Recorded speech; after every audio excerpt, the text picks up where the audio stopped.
வாழ்க வையகம், வாழ்க வையகம், வாழ்க வளமுடன். உலக மக்கள் அனைவரும் நீடு ஆரோக்கியமாக எந்த ஒரு நோய்க்கும் ஆட்படாமல் நல்ல சுகமான வாழ்க்கையை மேற்கொள்ள இந்த உலக யோகா தினம், இன்டர்நேஷ்னல் யோகா டே அப்படிங்கிறத முன்வைத்து நல்ல ஒரு ஆசனங்கள், அதாவது செய்ய இருக்கிறேன். 2 ஆசனங்கள் நான் முன்வைக்க இருக்கிறேன். ஒன்று பார்த்தீங்கன்னா ஏகபாத ஆசனம்.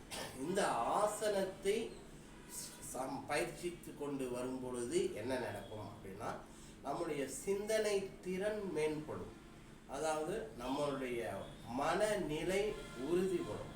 நம்ம மனதிலே எந்த காரியத்தை எடுத்தாலும் நாம் செய்து முடிக்க முடியும் அப்படிங்கிற அந்த சிந்தனையை உருவாக்கக்கூடிய ஆசனம் ஏகபாதாசனம்.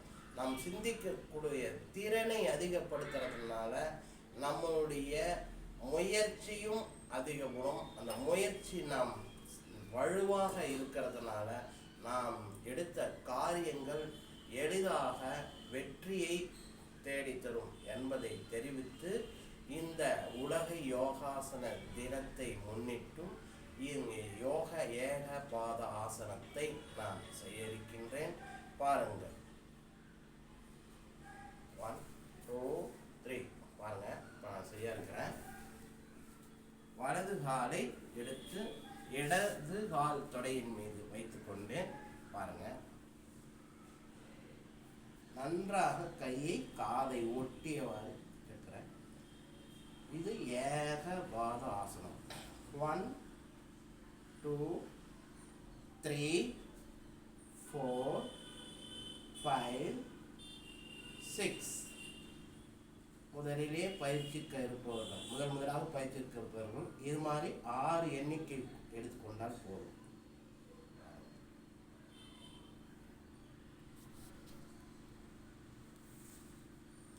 கையினுடைய உதவியோட வலது கையினுடைய வலது காலை இருக்கின்றோம். அடுத்தது இடது கால்.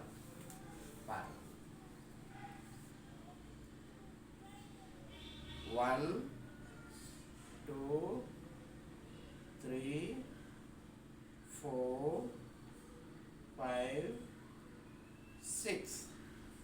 இப்பொழுது அசையாமல் நிற்கின்றேனா?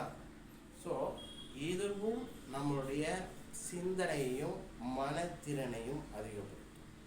மீண்டும் கைகளை இறக்கி கைகளின் உதவியோடு காலை ஆக இப்படி செய்யறதுனால நம்முடைய அதாவது சிந்தனை ஒருநிலைப்படும், நம்முடைய செயல்பாடு அதிகரிக்கும் என்பதை கூறி இந்த ஆசனத்தை செய்து வாருங்கள்.